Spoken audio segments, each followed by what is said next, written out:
आर्य समाज की स्थापना 1875 में हुई ऋषि दयानंद द्वारा। ऋषि दयानंद ने सत्यार्थ प्रकाश से लेकर के अनेक ग्रंथों का समावेश किया अपने आर्यजनों के बीच, जिसमें कर्मकांड के लिए मुख्य रूप में 2 पुस्तकें लिखी है। एक का नाम है संस्कार विधि, जो 16 संस्कार लिखे गए हैं, और पंच महायज्ञ के लिए पंच महायज्ञ विधि लिखे। महायज्ञ 5 है, उसके लिए पंच महायज्ञ विधि लिखी गई। लेकिन आर्य समाज के विद्वानों द्वारा ऋषि दयानंद के मंतव्यों का गला घोंटा जा रहा है। ऋषि दयानंद ने जिन मंत्रों का चयन नहीं किया है उन्हीं मंत्र को बोले जा रहे हैं, जो मंत्र नहीं दिया है उसी मंत्र को बोले जा रहे हैं। तो आर्य समाज के विद्वानों के द्वारा ही पतन की ओर ले जा रहे हैं। आर्य समाज का जो उद्देश्य था, ऋषि दयानंद ने जिस उद्देश्य से आर्य समाज की स्थापना की थी, मानव मात्र का चहुमुखी विकास, जन्म से लेकर के मृत्यु पर्यंत तक, आदेश और निषेध 2 चीज़ों को बताया है, और उन्हीं पर ही आज आर्य समाज के विद्वानों द्वारा गला घोंटा जा रहा है। आर्य समाज के विद्वान ही उन सिद्धांतों का, उन मान्यता का, या ऋषि दयानंद के जो मंतव्य थे, ऋषि दयानंद के दिए गए जो विचार थे, उन विचारों का हनन किए जा रहे हैं। उदाहरण के रूप में ऋषि दयानंद ने संस्कार विधि और पंच महायज्ञ विधि में जो तरीका दिया है उसके खिलाफ काम कर रहे हैं।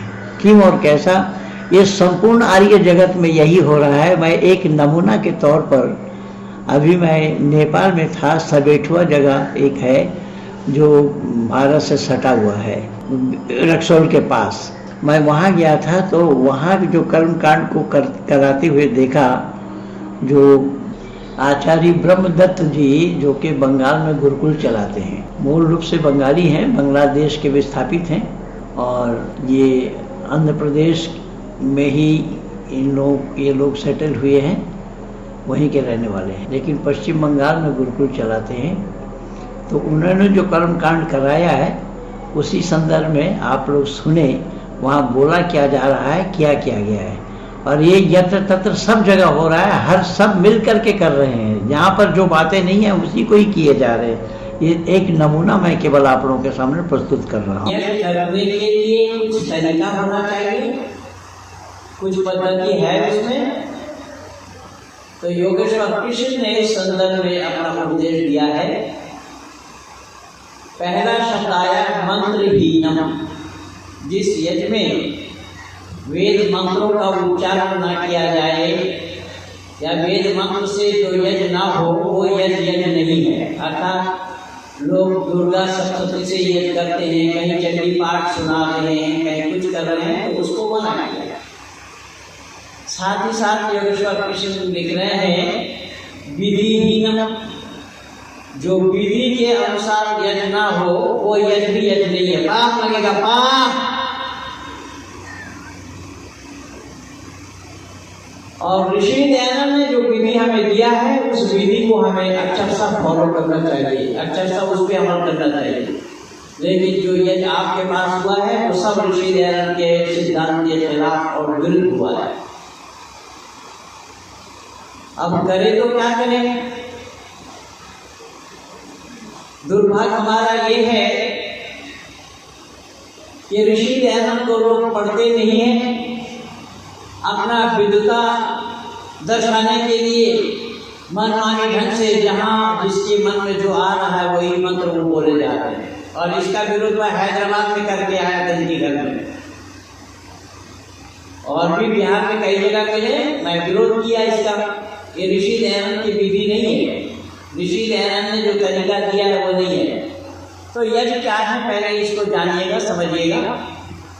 यज्ञ में 3 बातों की शिक्षा हमें मिलती है। पहले ध्यान से सुनिए इसको।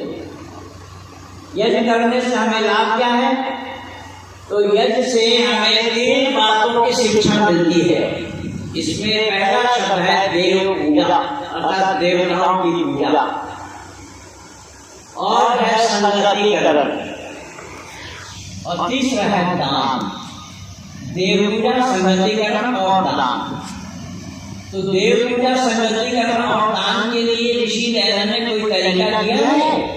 तो मैं पहला ही नहीं बोला, ऋषि दयानंद ने हमें 2 पुस्तकें दी है। एक का नाम है संस्कार विधि, जिसमें 16 संस्कार है, गर्भधान से लेकर अंत्येष्टि तक 16 संस्कार है। उन 16 संस्कारों में मंत्र का चयन किया है, कौन सा मंत्र किस संस्कार में बोले जाएंगे। और दूसरा है पंच महायज्ञ विधि, जो 5 महायज्ञ है उसकी विधि क्या है, कौन सा मंत्र उसमें बोलना चाहिए, कौन सा नहीं। ऋषि दयानंद की ये 2 पुस्तकें हैं। इन 2 पुस्तकों को आर्य समाज के लोग अमल में लाते हैं, फॉलो करते हैं। फिर सुनिएगा, क्या आर्य समाज में इन 2 पुस्तकों को अमल में लाया जाता है?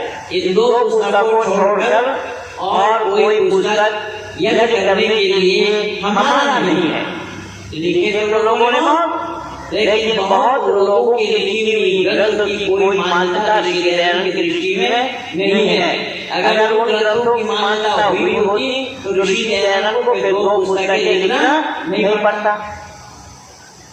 जो ऋषि दयानंद ने 2 पुस्तकें हमें दी है, क्या उससे कोई कहीं दिखा सकता है कि हाँ त्र्यंबकम यजामहे पूरी प्रबंधन वाला मंत्र है और जानने के लिए? और मैं सीना ठोक करके दावा के साथ कहता हूँ नहीं है। और हमारे 2 महानुभाव देखिए हमारे सामने बैठे हैं, 2 महानुभाव कह रहे हैं कि बिल्कुल नहीं है।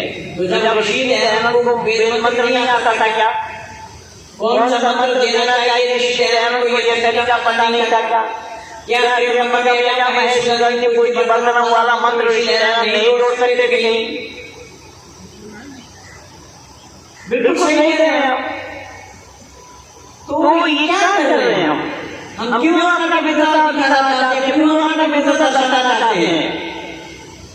ऋषि दयानंद के गला घोट करके अपना मित्रता दर्शाना चाहिए? सरासर गलत है, वेद विरुद्ध है, वैदिक सिद्धांत विरुद्ध है, वैदिक मान्यता विरुद्ध है, ऋषि दयानंद के विचार के भी विरुद्ध है। इसके बावजूद भी हम ऐसा काम करें तो हमें जो लाभ मिलना है, यज्ञ से जो लाभ हमें मिलना था, उस लाभ से हम लोग वंचित होते जा रहे हैं। उसका मूल कारण यही है, उसका मूल कारण यही है कि हम विधि विधान के अनुसार नहीं चल रहे।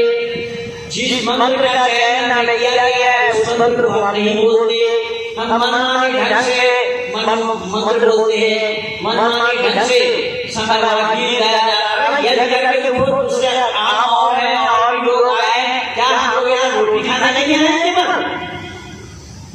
यहाँ जो दूर दराज से विद्वानों को बुलाया गया है, तो आप अकेले समय सारा देंगे तो और विद्वान केवल रोटी खाएंगे क्या?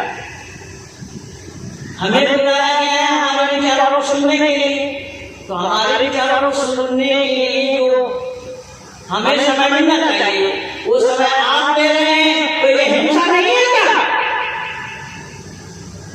बड़े बड़े भाषण डालते हैं, यही तो हिंसा है।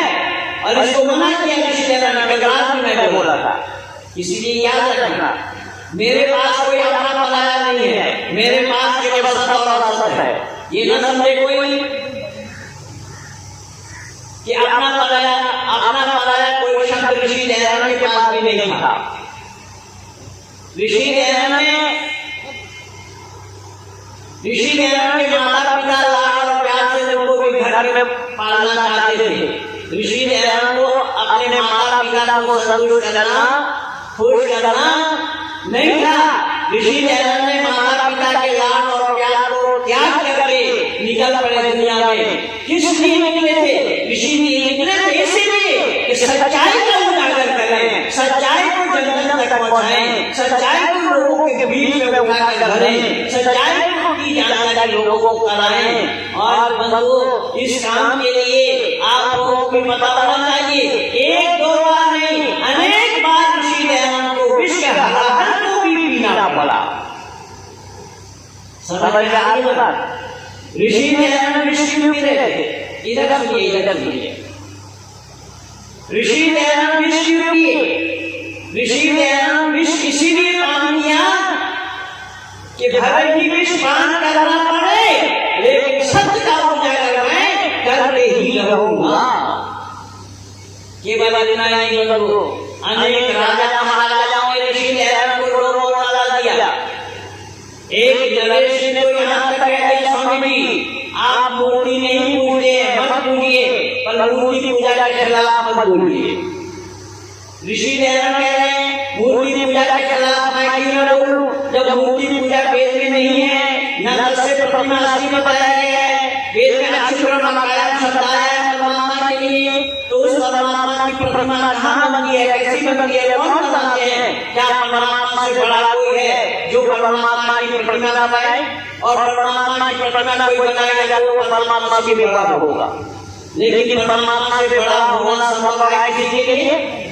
तो स्वामी जी ने पूछा क्या हुआ? नरेश आप क्या चाहते हैं, क्या करना चाहिए? कि मूर्ति पूजा के खिलाफ मत बोलिए, मैं अपना राजपाट का आधा हिस्सा आपके नाम कर दूंगा।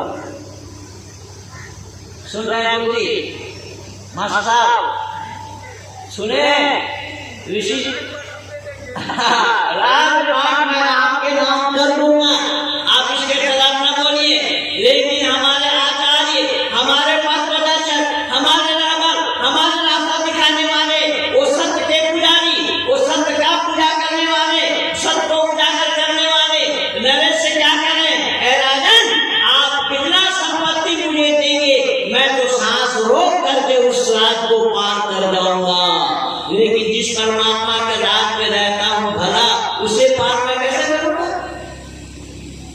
समझ आ गई होगी आप लोगों की? ऋषि दयानंद कह रहे हैं आप जितना राज संपत्ति मेरे नाम करेंगे, मैं तो सांस रोक करके उसको पार कर जाऊंगा, लेकिन इस परमात्मा के ब्रह्मांड को मैं पार कैसे करूं? संभव नहीं है, इसलिए मैं सत्य को क्यों छुपाऊं?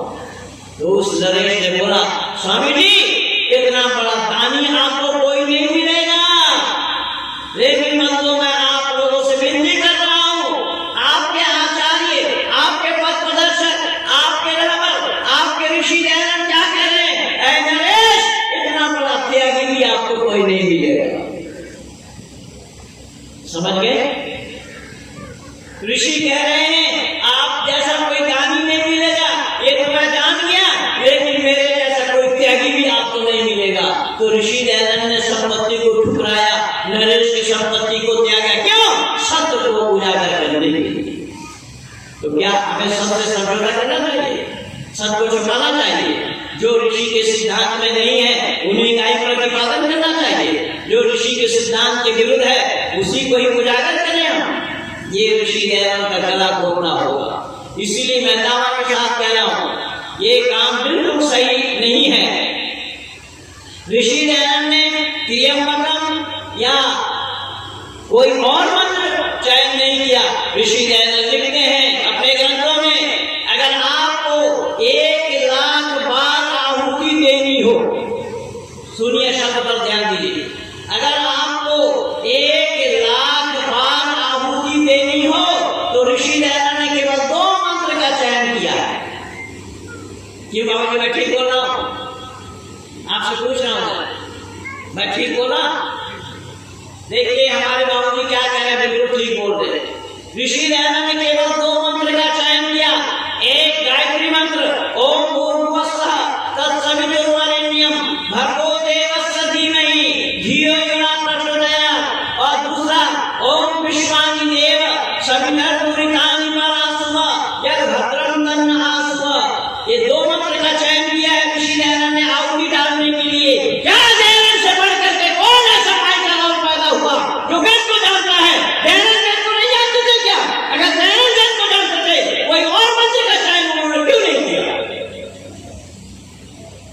कोई और मंत्र बोलने के लिए क्यों नहीं कहा उन्होंने 2 मंत्र का चयन किया।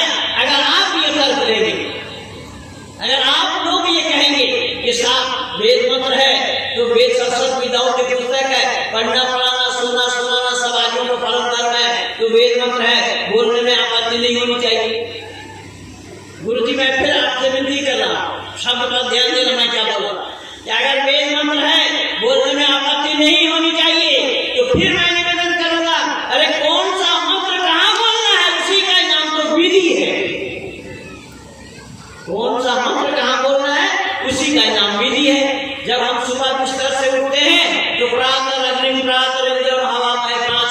उच्चारण करते हैं वहां पर। जब हम स्नान करने के लिए जाते हैं तो शरणो देवी रविष्ठे आपे आपो भवन्तु पीते शंयोर विश्ववन्तु न बोलते या आपो हिष्ठा मंत्र भी बोलते हैं स्नान करते जाते तब। जब हम भोजन करते हैं तो अन्नपते अनुशनो देहि अन्नमीव सुष्मिनः प्रप्रदातारं तरिषुयनो देहि द्विपदे समचतुष्पदे ये मंत्र बोलते हैं। फिर रात को जब बिस्तर में जाते हैं शयन के लिए तो यज्ञाग्रतो दूरमुदैतिदैवं तदसुप्तसततैवेति दूरतम ज्योतिषाम ज्योतिर्लिंगम तन्मय शिव शंकर परमात्मा को बोला जाता है। अच्छा, सुबह सवेरे उठ गए शिव शंकर क्यों नहीं बोलते? मंत्र है, वेद मंत्र है, जो मंत्र जहां मन करे वहीं बोलो। नहीं, खबरदार हो जाओ। आज भी मैं बोल रहा हूं कि ऋषि दयानंद का गला न घोटो, ऋषि दयानंद के मंत्रों का विरोध न करो। ऋषि दयानंद ने जिन मंत्र का चयन नहीं किया है उन मंत्र को न बोलो, न बोलना वो ठीक है। इसीलिए मैं निवेदन कर रहा हूं, कौन सा मंत्र कहां बोलना है उसी का ही नाम है विधि। विधि माना तरीका, सिस्टम, पद्धति। इसीलिए तो ऋषि दयानंद दोनों पद्धति लिखा, पंच महायज्ञ विधि और संस्कार विधि, दोनों विधि दिए हैं। तो विधि के अनुसार हमें चलना चाहिए या इसके खिलाफ चलना चाहिए? रही बात स्वामी जगदीश्वरन, तो मैं आज आप लोग को जानकारी दे रहा हूँ। स्वामी जगदीश्वरन जैसे गड़बड़ ज्यादा आदमी आर्य समाज में जन्म ही नहीं दिया। सत्यार्थ प्रकाश में भी मिलावट स्वामी जगदीश्वरानंद जी ने किया है। और ये भाई अशोक जी नौलखा वाले उदयपुर वालों ने अपने पुस्तक में कब तक मौन रहे पर में किया है उन्होंने। साथ साथ ऋषि सिद्धांत रक्षिणी सभा, जिसका मैं मंत्री था, अपनी सभा की ओर से कर्मकांड पर शास्त्रार्थ के लिए चुनौती दी गई थी। उसमें स्वामी जगदीश्वरानंद जी भी आए हुए थे, आचार्य भद्रकाम जी थे और हमारे और सारे विद्वान लोग थे वहाँ उपस्थित। उसमें स्वामी जगदीश्वरानंद जी ने जो पुस्तकें लिखी हैं कर्मकांड की, उन पुस्तक में एक जात कर्म संस्कार में ही, एक संस्कार में ही, जो कि केवल 1.5 पेज का है, उसी पेज में ही लगभग 17 गलतियाँ आचार्य भद्रकाम वर्णी जी ने निकाल के दिखा दिया कि यहाँ ये गलती है। ये जगदीश्वरानंद जी की बात बोल रहा हूँ मैं।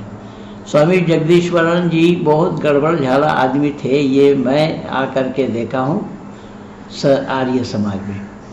तो उसी आधार पर स्वामी जगदीश्वरानंद जी ने सब जगह गड़बड़ किया है संस्कार विधि में। आज तो कर्मकांड की एक भी पुस्तक आर्य समाज के पास सही नहीं है।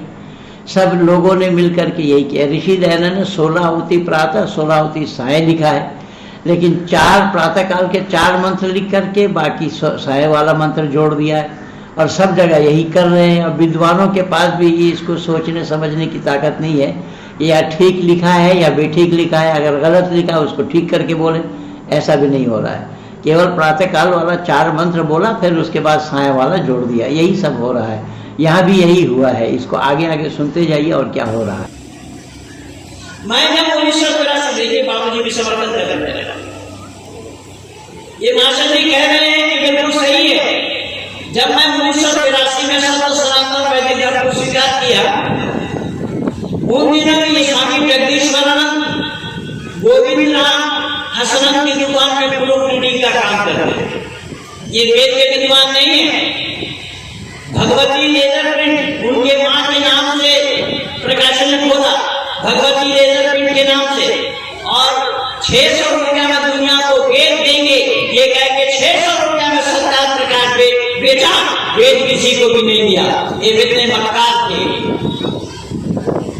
स्वामी जगदीश्वरानंद ने उनमें कर्मकांड में भी उतना ही गड़बड़ किया है। मैं 17 वर्ष इसी पे लगा रहा। ऋषि सिद्धांत रक्षिणी सभा की ओर से, ऋषि सिद्धांत रक्षिणी सभा के नाम से एक संस्था कायम हुई। हिसार के रहने वाले सीताराम आर्य जी ने उस संस्था को बनाया था, जिस संस्था का मैं मंत्री था। मैं 17 वर्ष लगा रहा कि आर्यों के कर्मकांड में एक रूपता लाई जाए, पर आर्य समाज के विद्वान मानने के लिए तैयार नहीं है, एक रूपता लाने के लिए तैयार नहीं है। पिछले दिनों में जब 125वां वर्षगांठ मनाया गया मुंबई में कैप्टन देवरतन आर्मी के नेतृत्व में, उसमें भी ये पर झगड़ा हुआ। स्वामी सतराम जी ये के ब्रह्मा बने थे, बनना था डॉक्टर सोमदेव को, लेकिन डॉक्टर सोमदेव ना बन करके स्वामी सतराम जी को बनाया गया जो विदेश में रहते थे। वो आए तो स्वामी सतराम जी को अध्यक्ष बनाया गया, ब्रह्मा बनाया गया। ब्रह्मा आहुति डालने से पहले, स्वाहा से पहले ओम बोला, तब स्वाहा का उच्चारण किया, ओम स्वाहा का उच्चारण। जब ओम स्वाहा का उच्चारण किया तो आगे समाज में विरोध का बाढ़ आ गया। मैं इंदौर में एक पत्रिका का संपादक था जिस पत्रिका का नाम ऋषि सिद्धांत रक्षक था। मैंने अपने संपादकीय लेख में दोनों पक्ष के विद्वानों से कहा कि आप दोनों इस तरीके से बोल रहे हैं, कोई ओम स्वाहा के पक्ष में बोल रहे हैं, कोई ओम स्वाहा के विरुद्ध में बोल रहे हैं, तो जनता को क्या पता लगेगा। आप दोनों विद्वान समय दीजिए हमें, ऋषि सिद्धांत रचनी सभा की ओर से सारा खर्चा हम करेंगे, स्थान हमारा होगा, निर्णय मंडल हमारा होगा। दोनों पक्ष के विद्वानों ने हाथ जोड़ा, समय नहीं दिया किसी से। मैं निवेदन कर रहा हूँ, आगे समाज में विघटन ये विद्वानों के द्वारा हुआ है। आज अगर ऋषि दयानंद का आगमन हो जाए ना, ऋषि दयानंद ही स्वयं उपस्थित हो जाए तो एक विद्वान कहेंगे आप वहीं खड़े रहिए, हम लोग काम चला है। आज दयानंद के लिए ये जगह नहीं छोड़ा है विद्वानों को, मैं दावा के साथ कह रहा हूँ। इसलिए मैं निवेदन कर रहा हूँ, ये यज्ञकुंड में 4 दिशाओं में 4 लोगों को उठाया जाता है, चारों का नाम अलग होता है, चारों का काम भी अलग होता है। होता, उद्गाता, अध्ययु और ब्रह्मा। ब्रह्मा का काम बोलने का नहीं होता है, ब्रह्मा का काम केवल देखने का होता है, निरीक्षण करने का होता है, कहीं गलती तो नहीं हो रहा। अब यहाँ ब्रह्मा बनेंगे तो यहाँ ब्रह्मा वेद मंत्र ही उच्चारण करेंगे, जो मन में आएगा, जो मंत्र याद आएगा वही बोलेंगे। लेकिन ब्रह्मा का काम केवल निरीक्षण करने का है। होता तो यजमान है, उद्गाता उच्चारण करेंगे, अध्ययु वो रक्षा करेंगे वेदी की कि कहीं कोई गलत संविधान ना पड़े, ना कुछ हो जाए, अग्नि बुझ ना जाए आदि आदि। तो चारों की नियुक्ति होती है और ये लोग चारों तरफ यजमान उठा देते हैं, क्योंकि एक यजमान बनेंगे तो एक से नतीजा मिलेगी, चारों तरफ बैठेंगे तो चारों तरफ से बटोरेंगे। एक बार बटोरने का ही तरीका इन्होंने अपनाया है। इन बटोरने वालों से मैं पूछता हूँ कि जिस कार्यक्रम में आपको बुलाया गया, क्या वो लोग आपको दक्षिणा नहीं देंगे? फिर यज्ञ में आपको दक्षिणा क्यों चाहिए? और यज्ञ कराना किसको नहीं आता? यज्ञ कराना जितने भी विद्वान जहाँ पहुंचे, चाहे वो घटोपदेशक हो, उपदेशक हो, गायिका हो, जितने भी हो, सबको यज्ञ कराना आता है। तो आप वहां पर सांप जैसा कुंडली मार करके क्यों बैठ जाते हैं? आपको यज्ञ कराना है, क्यों आप ही कराना जानते हैं या दुनिया कोई कराना नहीं जानती? ये सारा गलत काम हो रहा है और गलत काम आप करेंगे तो भुगतना भी आप लोगों को पड़ेगा। इसलिए मैं निवेदन कर रहा हूँ कि ऐसे लोगों को बुलाकर ऋषि दयानंद का गला मत घोटिए, ऐसे लोगों को बुलवाकर ऋषि दयानंद के सिद्धांतों का गला घोटना नहीं चाहिए। ये सब तरीका मना किया है ऋषि दयानंद ने। ऋषि दयानंद ने मंत्र का चयन किया है। अब यहाँ देखिए, यहाँ पूर्णाहुति हो गई। पूर्णाहुति का क्या मतलब होता है? बाबूजी मैं आपसे पूछ रहा हूँ, पूर्णाहुति का क्या मतलब होता है? समा। अब देखिए मैं नहीं कह रहा हूँ, ये हमारे पुराने आर्य समाजी हैं और ये कह रहे हैं कि पूर्णाहुति के मतलब समाप्त। जब पूर्णाहुति के मतलब समाप्त हो गया तो फिर बलिवेश देवी यज्ञ का आहुति कहाँ से आ गया?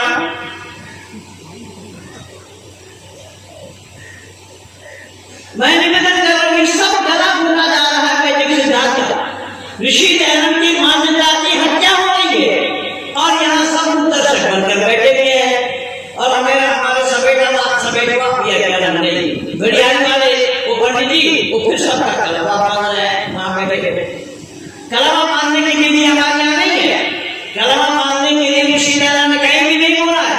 ये सब अवैधिक तरीका है, तो अवैधिक काम आप करेंगे और आप चाहेंगे हमें फल मिल जाएगा, फल कभी भी मिलने वाला नहीं। ये सब गलत काम हो रहा है। रही बात स्वामी जगदीश्वरानंद, स्वामी जगदीश्वरानंद जी ने शतकम लिखा है तो हम 100 मंत्र बोलेंगे। तो स्वामी जगदीश्वरन ने ईश्वर की स्तुति प्रार्थना और उपासना के पहला मंत्र को छोड़कर दूसरा मंत्र में ओम बोला है क्या? ओम नहीं बोला। तो फिर आप क्यों बोलते हैं? स्वस्ति वाचन के पहला मंत्र को छोड़कर दूसरा कोई मंत्र में ओम बोला है क्या? नहीं बोले हैं। उन्होंने मना किया तो आप क्यों बोलते हैं?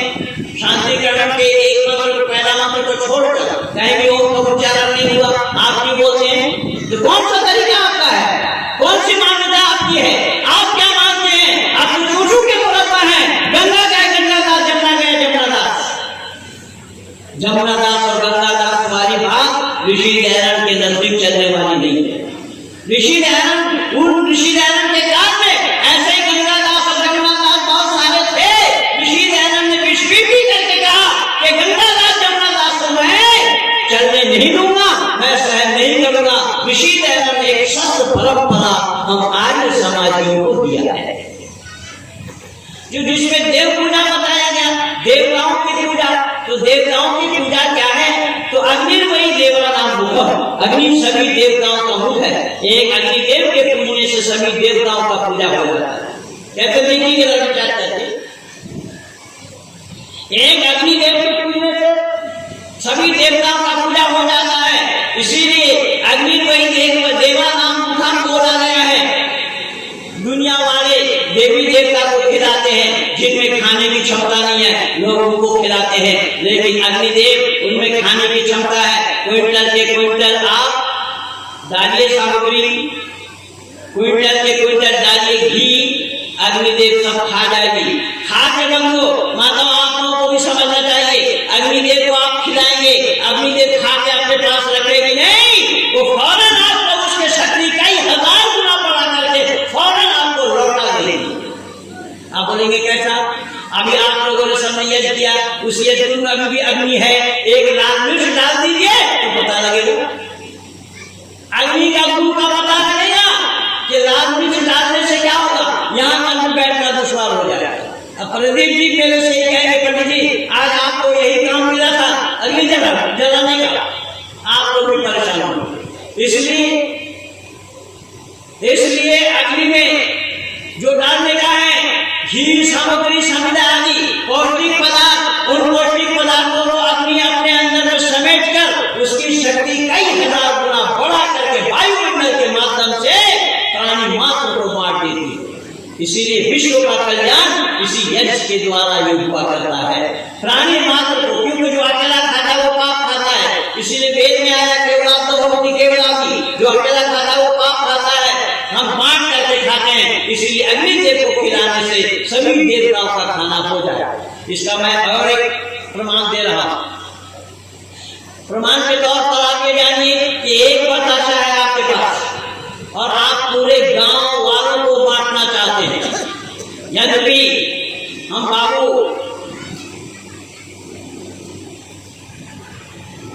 क्या नाम है, बाबू रामानंद जी का बहुत शुक्रगुजार हूँ और उनके पुत्रों का भी बहुत धन्यवादी हूँ कि जिन्होंने मन बनाया कि खाली हम यज्ञ ना करें, यज्ञ जो हम कर ही रहे हैं, लेकिन हमारे गांव वालों को भी हम भोजन कराएंगे।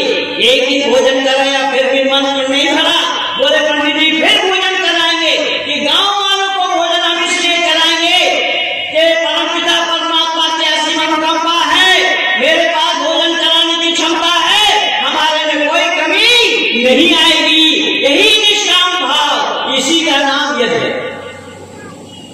ये जो निष्काम भाव है, औरों को खिला करके खाना, ये काम देवताओं का होता है। देवता औरों को खिलाते हैं, बाद में खाते हैं, और यहाँ पर भी वही तरीका चल रहा है। इसीलिए मैं निवेदन कर रहा हूँ कि ऋषि दयानंद ने ये सारा विधि हमें दिया है, ये सारा तरीका हमें दिया है। तो अग्नि कोई देवाना मुखम बताया, तो उदाहरण के रूप में समझ लीजिए, एक बताशा है आप लोगों के पास, आपके किसी के पास एक बताशा है और आप चाहेंगे संपूर्ण गांव वालों में, गांव के लोगों में वो बताशा मैं बांट दूं, तो क्या करेंगे? हमारे एक मित्र बाहर से आए हुए पुराने आर्य समाज के, अपने सारे कार्यकर्ताओं के, अधिकारियों के जानकार हैं, विष्णु जी के साथ इनकी अच्छी दोस्ती है। विष्णु जी हमारे जिला सभा के मंत्री भी रहे हैं, वो हमारे भी बड़े अच्छे दोस्त हैं। ये है पद्धति, ऋषि दयानंद ने इसे ढूंढ करके हमें दिया है। इसीलिए देव पूजा है, देवताओं की पूजा है। संगतिकरण में यहाँ पर कोई राजा और कौन प्रधान है, कौन मालिक है, कौन क्या है, किसी के साथ भेदभाव नहीं है। सब मिल करके बैठ करके आहुति देना। और दान देने की वृत्ति यही है कि जो आप लोगों ने घी सामग्री समिधा आदि जुगाड़ किया है, ये मेरा नहीं है, ये कह के आप डाल देते। अब अंदाजा लगाइए कि सुबह सवेरे आपके दरवाजे पे कोई आया और ये कहा कि मैं कल से भूखा हूँ। पहले आपने जरा ध्यान से सुने मेरी बात को। सुबह सवेरे आपके दरवाजे पे एक व्यक्ति आया और कहा कि मैं कल से भूखा हूँ, मुझे भोजन नहीं मिला है, कुछ खाने का है तो आप हमें खिलाइए।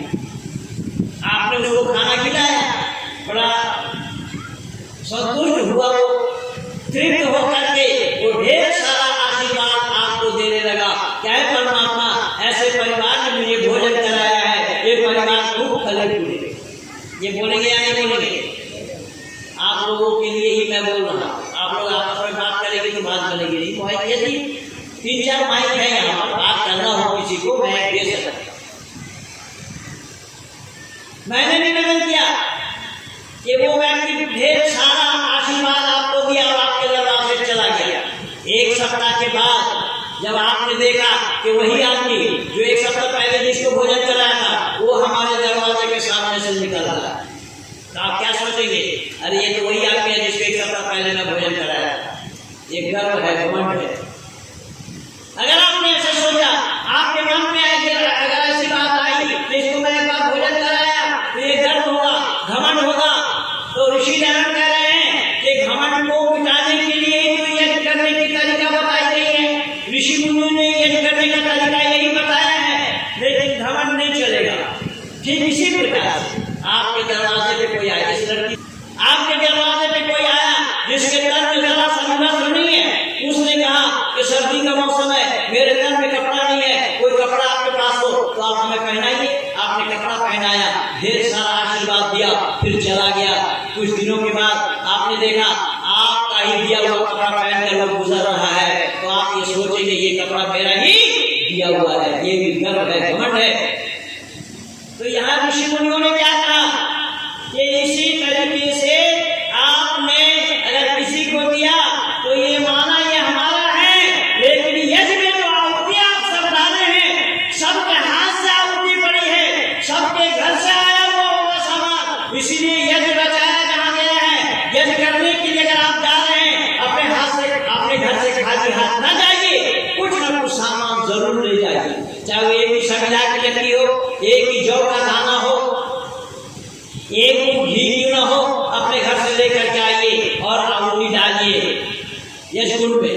अब यज्ञकुंड में आपने आहुति डाले हैं, जितने लोग बैठे हैं प्राय लोगों ने आहुति डाले हैं, लेकिन मैं आप लोगों से हाथ जोड़ करके कहूंगा कि यज्ञकुंड में झांक करके बताइए कि कौन सी आहुति किसके हाथ से पड़ी। बताया जाना संभव है? संभव नहीं है। क्यों? आपने जो कहा ये मेरा नहीं है, आपने तो समर्पित किया। जब आपने समर्पित किया फिर देखने क्या गए?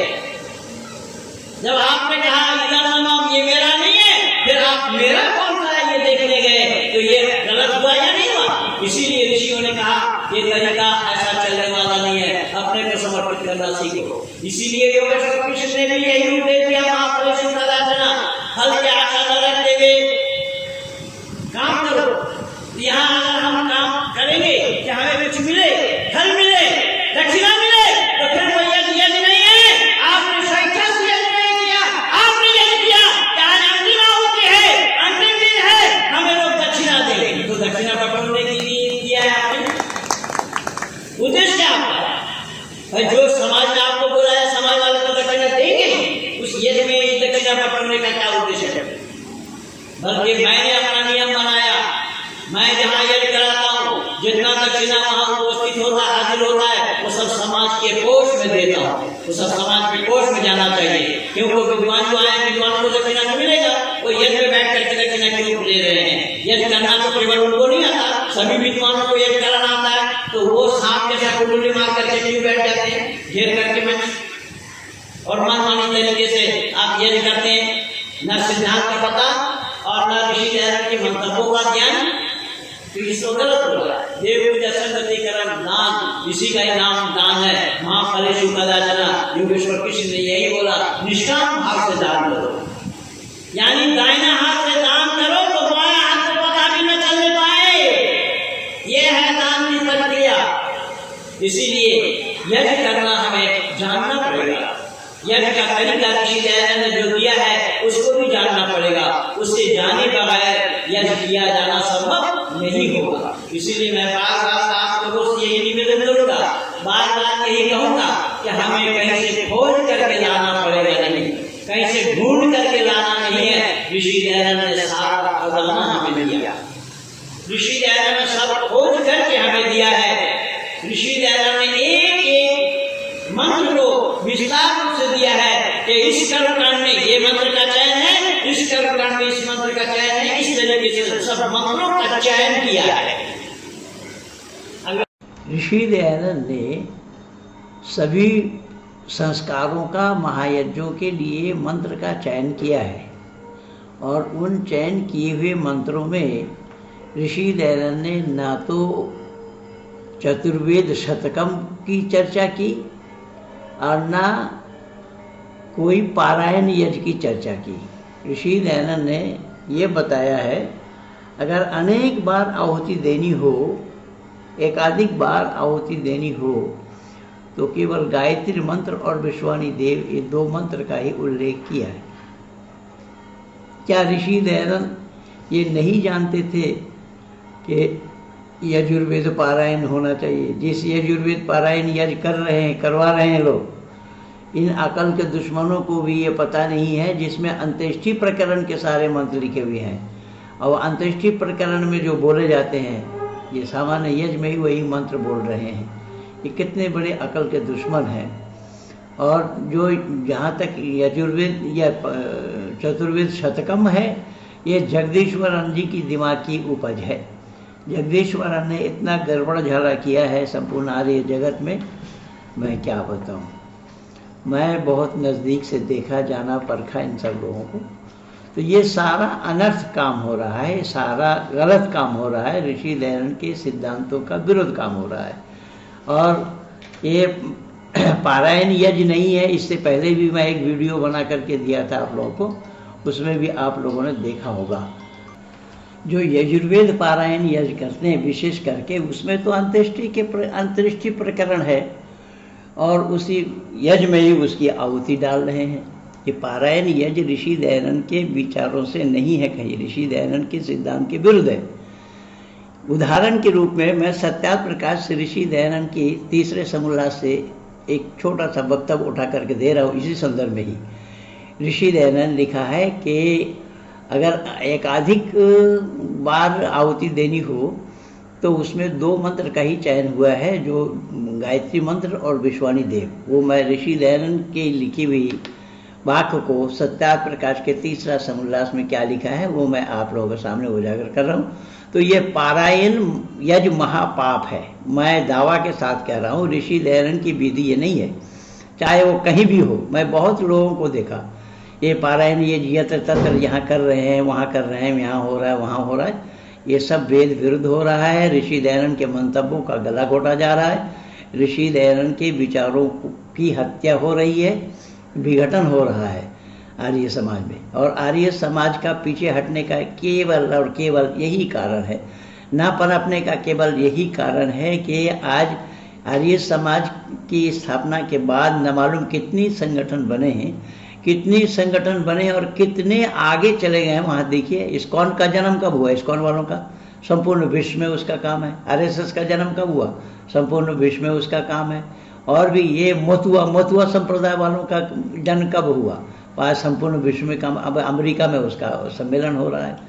तो इस तरीके के आर्य समाज के विद्वानों ने ही आर्य समाज को धकेलने का प्रयास किया है। ये सिद्धांत के खिलाफ काम करके फ़ायदा चाहते हैं, तो सिद्धांत के खिलाफ, सिद्धांत के विरुद्ध काम करेंगे, फ़ायदा होने के बजाय नुकसान होगा। और यही हुआ और ये हो रहा है। मैं आप लोगों को ये प्रमाण दे रहा हूँ। एक मंत्र से 5 बार आहुति डाली जाती है। ओम आयंते में आत्मबल कहाँ आहुति डाली जाती है? क्यों एक बार डाल करके भी तो आगे कर सकते थे आप? तो ये परिपाटी तो ऋषि दयानंद का ही है, ऋषि दयानंद ने दिया है। जब उसी तरीका को आप अपना रहे हैं तो ऋषि दयानंद ने केवल वही तरीका छोड़ा है या और भी तरीका दिया है? जो और तरीके दिया है उन सब तरीका को अपनाना चाहिए। तो ऋषि दयानंद ने कहीं पर भी ये नहीं बोला कि शतकम यज्ञ करो या पारायण यज्ञ करो। एक बार कैसा हुआ कि पारायण यज्ञ में जिसमें शतकम में भी करते हैं, जो अंत्येष्टि में बोला जाता है, जो मुर्दा फूकने में जिन मंत्र का चयन होता है उन्हीं मंत्रों से ये लोग आहुति देते हैं यज्ञशाला में। मैंने कई जगह विरोध किया कि ये सर्वनाश हो रहा है, सर्वनाश के कागाज पे आप आर्य समाज के लोगों को ले जाना चाहते हैं। ये अंत्येष्टि वाला मंत्र है, यहाँ अंत्येष्टि होने नहीं है तो यज्ञ में ये अंत्येष्टि वाला मंत्र क्यों बोला जा रहा है? कोई जवाब नहीं है इन लोगों के पास, अन्ना जवाब दे सकते। मैं 39 साल से यही काम कर रहा हूँ। 39 साल के दरमियान मैं ये दिखाया हूँ दुनिया वालों को कि सब एक है। आखिर ये है ऋषि दयानंद ने जिस चीज को उजागर किया है उसके अलग कोई और सच्चाई नहीं है। इसीलिए हम ऋषि दयानंद के शहनाई हैं, ऋषि दयानंद के अनुयायी हैं, ऋषि दयानंद के फॉलोअर्स हैं। ऋषि दयानंद के विचारों को अक्षरशः हमें मानना चाहिए। अब देखिए यहाँ क्या और होता है। देखिए गुस्सा हो रहा है मुझ पर कि भूत सवार हो गया, रुकने का नाम ही नहीं ले रहा है। बस एक बार समाप्ति के बाद देखिए एक बात और कह देता हूँ। जब हम कोई आर्य समाज में प्रवेश करते हैं, आर्य समाज में प्रवेश करते हैं तो आर्य समाज का प्रवेश पत्र बना हुआ है, उसमें ये सारा कॉलम बना हुआ है। आज से मैं अवक्ष पदार्थों का सेवन नहीं करूंगा, यानी जो खाना नहीं चाहिए उसको नहीं खाऊंगा, जो भक्षण करने की आदि निषेध है उसको नहीं करूंगा, अवक्ष पदार्थों का सेवन नहीं करूंगा।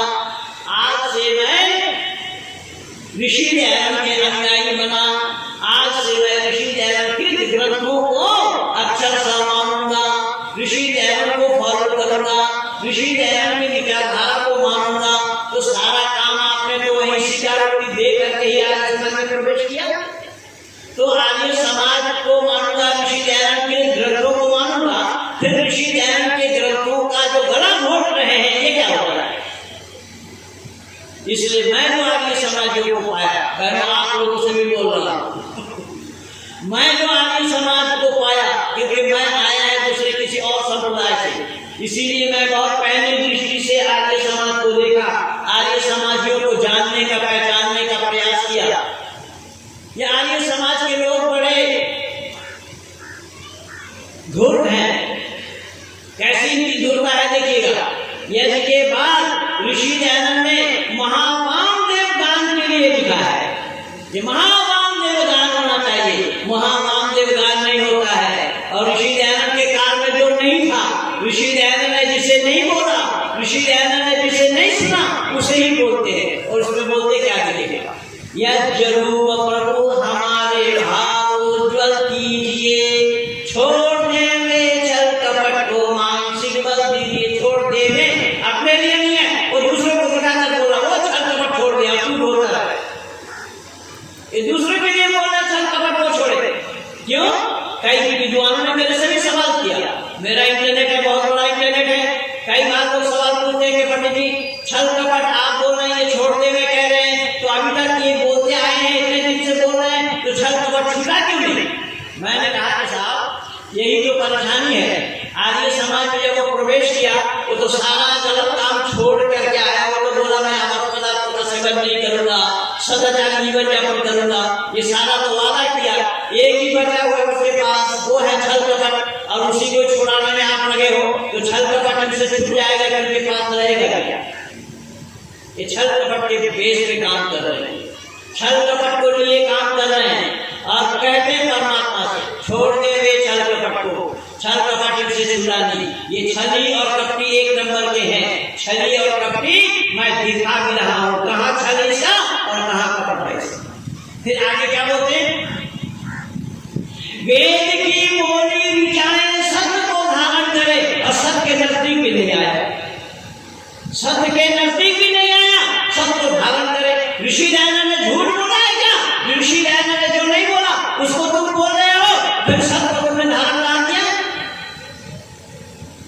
ये सब झूठ बोला जाता है।